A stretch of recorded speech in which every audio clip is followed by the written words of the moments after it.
For 8 years, I thought I knew what love looked like. It looked like his tired smile waiting for me at the airport, like coffee cups waiting beside each other every morning, like forehead kisses and late-night movies, and the way he held my hand as if it was the only thing grounding him to the world. We were the couple people admired or envied or both. Friends told us we were meant for each other.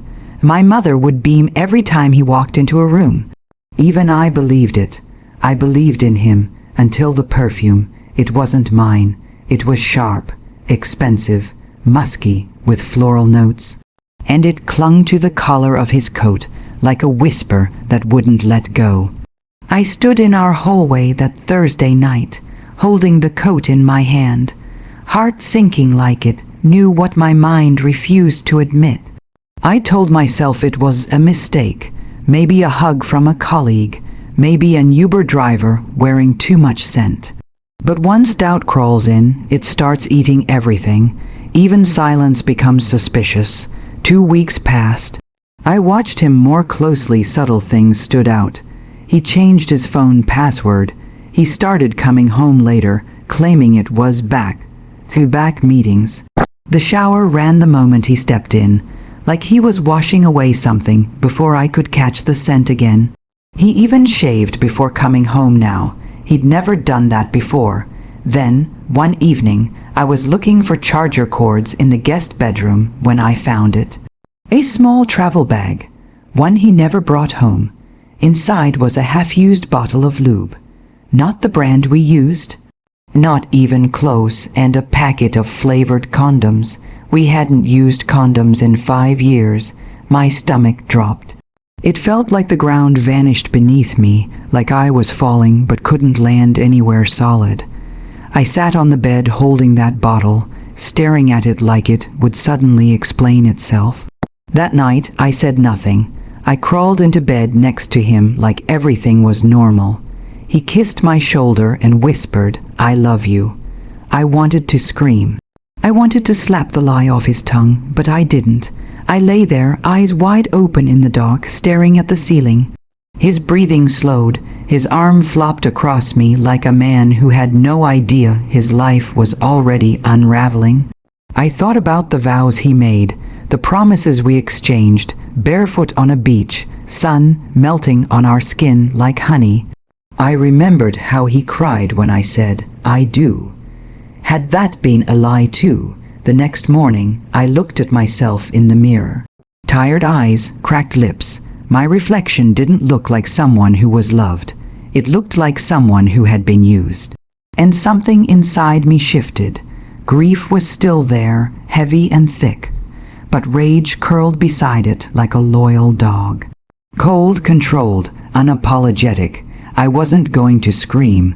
I wasn't going to beg. I was going to play smarter than he ever imagined. I was going to ruin him in the most poetic way. He made a mistake when he thought I was the quiet one, the soft one, the forgiving kind. He made a mistake when he thought I wouldn't find out. He made a mistake when he left his little secret in that bag. And I was about to turn that mistake into consequences.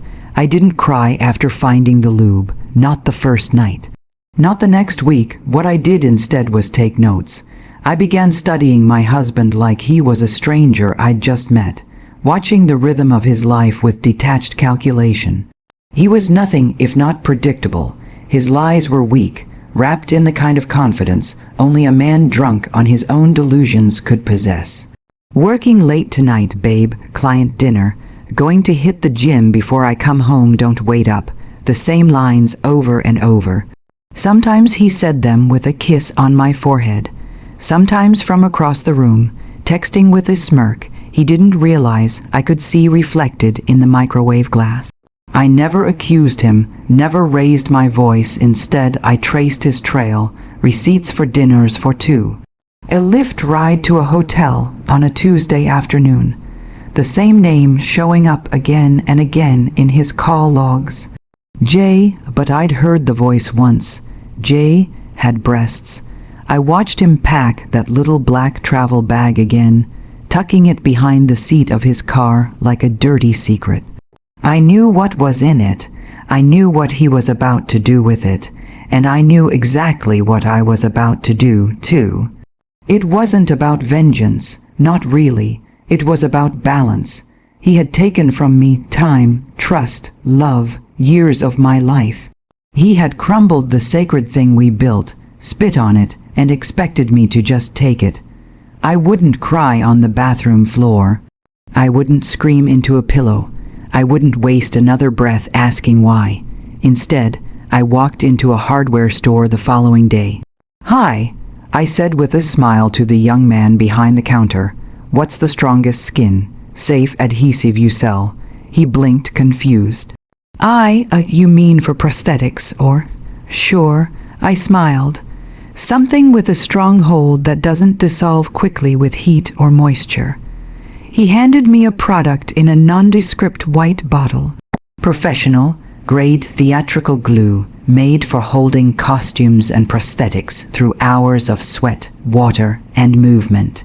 Exactly what I needed. Back home, I waited for my chance, and it came fast and easy. He left for the gym one evening, forgetting the black travel bag on our kitchen counter.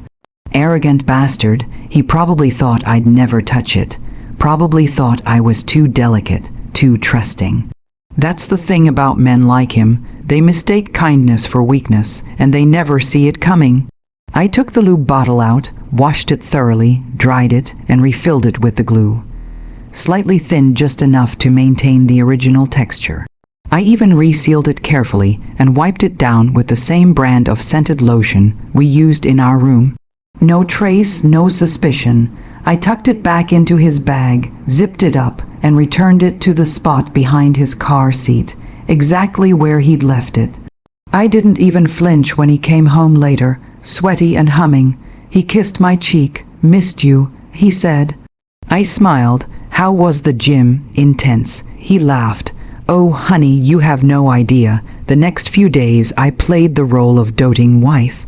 I cooked his favorite pasta, massaged his back after work, sent him texts in the afternoon, hearts, flirty selfies, even told him I'd booked a spa day so he could have the house to himself.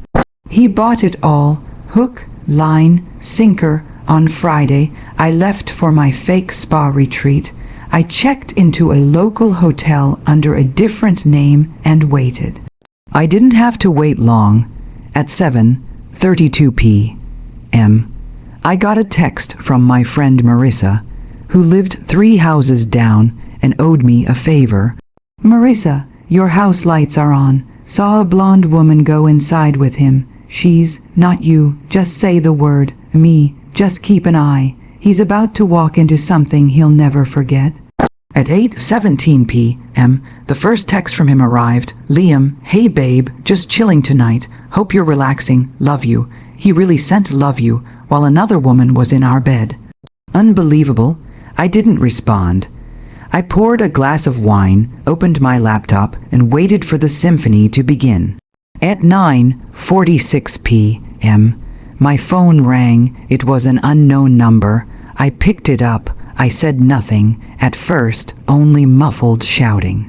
Then a woman's shriek. Then him. "Hello, hello, babe, are you there?" There's something wrong. It's stuck. It won't come off." "Oh my God. Please. Call an ambulance. She's bleeding." I hung up. 5 minutes later, another call, this time from her. Blocked number. Hysterical voicemail, screaming. Crying, something about it's glued together, and I'm going to sue, and your psycho wife. I let it go to voicemail. Then poured another glass of wine. I didn't sleep that night, not because I was anxious, but because I was calm, eerily calm. It was like watching the final domino fall in slow motion, knowing you didn't just push it, you built the whole line. I'd mourned the death of our marriage in silence. He never noticed. Now he'd scream in a very different kind of silence. The morning after the chaos, I arrived home at 6:47 a.m. Not because I had to, not because I missed him, but because I wanted to see the aftermath with my own eyes. The front yard was a crime scene of shame. An empty ambulance sat idling down the street. A paramedic stood near our mailbox, shaking his head, talking quietly on the phone. The front door was slightly ajar. The house reeked of cheap perfume, latex, and panic, and blood, just a little. Not enough for tragedy, just enough for humiliation. She was on the couch, wrapped in a blanket one of the EMT must have offered. Hair wild, face blotchy, eyes red and wide. When she saw me, her mouth opened, but no sound came out. Just a trembling jaw and a whimper. Liam sat beside her, shirtless, covered in antiseptic gel, and gauze taped to places no man should ever have gauze. His face was a shade of gray I'd never seen before. Not quite human, not quite dead. When he saw me in the doorway, everything in his posture shifted. Like a child who just remembered his mother knows what he did. Why are you?" he stammered, trying to stand. He winced immediately. "Sit down," I said calmly, closing the door behind me. "You're leaking."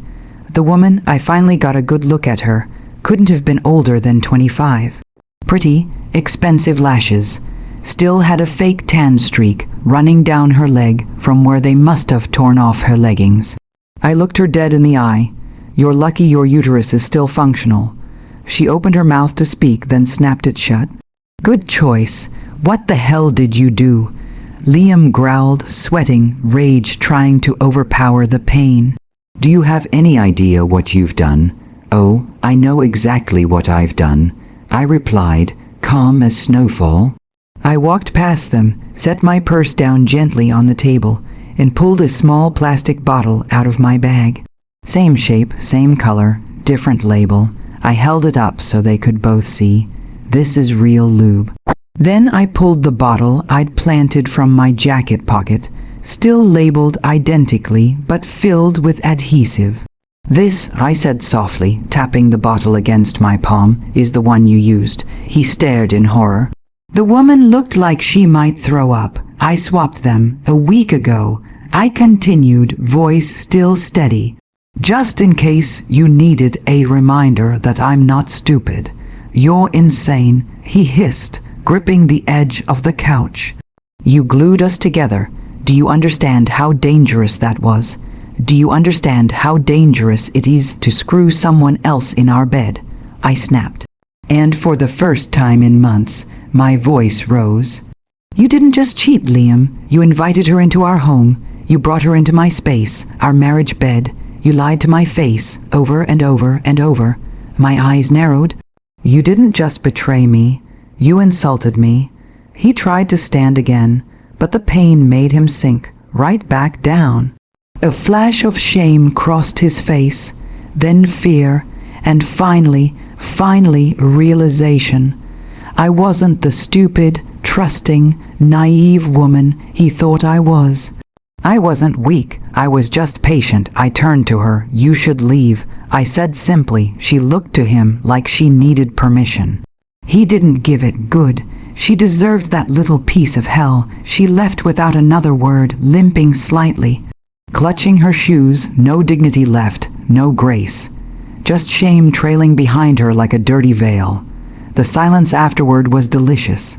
I didn't say much after that. I went upstairs, took a shower, packed a bag. When I came back down, Liam was still sitting on the couch, hunched over, head in his hands. "You won't get away with this," he muttered. I leaned down, eyes level with his. "You already got away with everything," I whispered. This is just what it feels like when the scales balance again." I placed the divorce papers on the table beside him. "Sign them before the glue fully dries on your conscience." 1 week later, I moved into a sunny apartment on the 14th floor with large windows and no memories. The silence was clean here, not heavy. The mornings were mine again, no lies, no excuses, no perfume I didn't recognize on my husband's collar. Just peace and coffee, and a slow, sweet smile I didn't even know I could still make. Epilogue, I heard from a mutual friend that Liam is still dealing with complications. Scar tissue, nerve sensitivity, embarrassing follow-up visits. Apparently, the story spread around town like wildfire. He says I ruined his life. Maybe, or maybe I just corrected it. Because when a man disrespects a woman who gave him her whole heart, he should know she can just as easily take it back piece by piece with surgical precision. And if he's really unlucky, she might do it with glue.